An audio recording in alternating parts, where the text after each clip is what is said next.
Assalamualaikum warahmatullahi wabarakatuh. Selamat datang kepada siswa-siswi di pembelajaran ekonomi. Perkenalkan terlebih dahulu, nama Ibu Sri Komala Ningrum. Selanjutnya, mari kita mengenal apa itu ilmu ekonomi. Oke teman-teman, pada video kali ini kita akan belajar pelajaran ekonomi, yaitu tentang konsep dasar ilmu ekonomi. Kalian tahu, ekonomi adalah salah satu bidang ilmu yang berkaitan erat dengan kehidupan kita sehari-hari.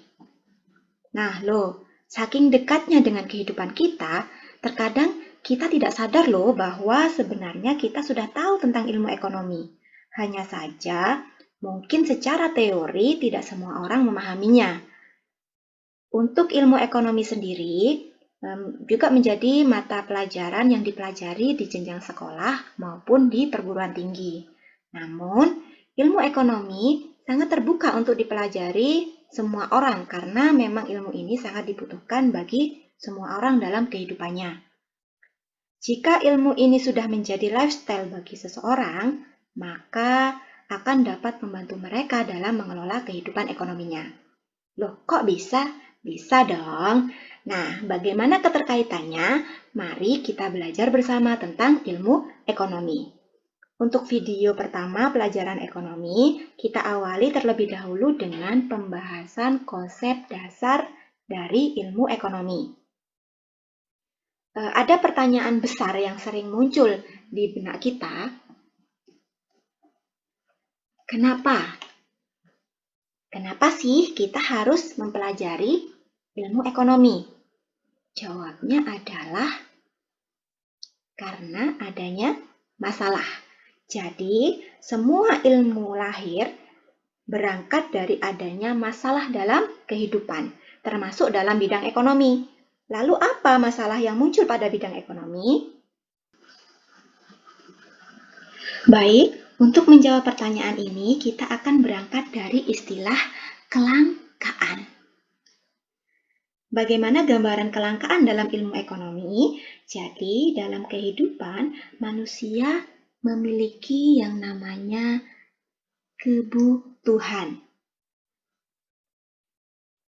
Sifat dari kebutuhan manusia itu sendiri adalah tidak terbatas. Tidak terbatas.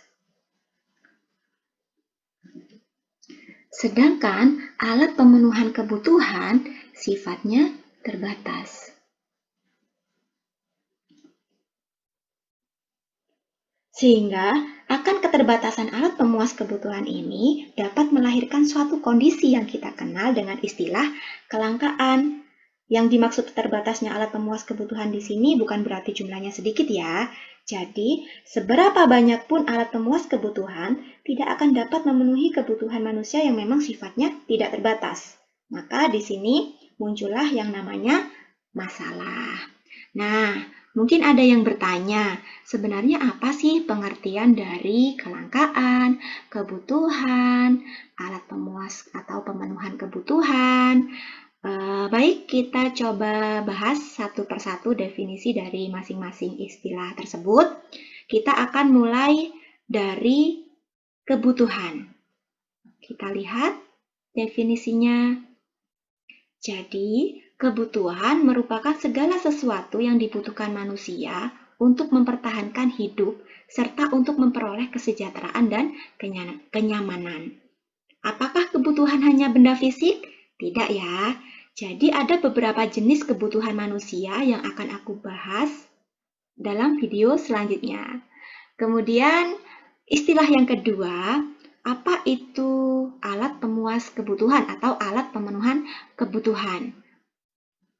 Jadi, alat pemuas kebutuhan adalah segala sesuatu yang dapat memenuhi kebutuhan manusia, baik berupa barang atau jasa. Sedangkan kelangkaan adalah situasi atau keadaan di mana jumlah sumber daya yang ada dirasakan kurang atau tidak cukup untuk memenuhi kebutuhan manusia. Dari kondisi ini, maka manusia harus membuat pilihan dalam hidupnya. Kenapa harus membuat pilihan? Ya karena kebutuhan manusia ini sifatnya tidak terbatas. Alat pemuas kebutuhan sifatnya terbatas. Sedangkan manusia tetap harus memenuhi kebutuhannya. Sehingga mereka harus memilih mana kebutuhan yang akan dipenuhi.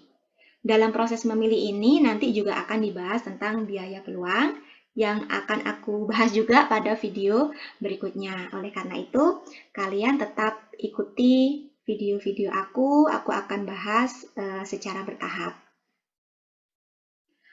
Kemudian dari pilihan-pilihan ini ya, pilihan-pilihan yang dilakukan oleh manusia, maka akan memunculkan yang namanya skala prioritas. Kawan-kawan pasti sudah paham apa itu skala prioritas. Jadi gambarannya begini, dalam pemenuhan kebutuhan, dibuatlah prioritas-prioritas kebutuhan dengan mendahulukan mana yang lebih penting. Jadi, manusia tidak dapat memenuhi sekaligus semua kebutuhannya dalam satu waktu. Jadi, skala prioritas dalam bidang ekonomi adalah suatu daftar kebutuhan manusia, mulai dari mana kebutuhan yang paling penting, setengah penting atau sedang, sampai kebutuhan yang tidak begitu penting. Oleh karena itu, ilmu ekonomi banyak dikenal juga dengan istilah ilmu memilih, sehingga jika seseorang sudah memiliki ilmu ekonomi dan ilmu tersebut dapat menjadi lifestyle, maka dia akan bijak dalam mengelola pilihan-pilihan ekonomi dalam kehidupannya. Itu ya. Oke kawan-kawan, untuk video kali ini itu yang dapat kita bahas. Terima kasih banyak sudah menonton video ini. Sampai jumpa pada video berikutnya. Jika kalian ada yang berbeda pemikiran tentang pembahasan ini atau kalian yang ingin request tema lain agar aku bahas, kalian bisa tuliskan pada kolom komentar di bawah video ya. Semoga kalian semua selalu sehat dan selalu dalam lindungan Tuhan Yang Maha Esa dalam menjalankan aktivitas sehari-hari. Bye-bye. Assalamualaikum warahmatullahi wabarakatuh.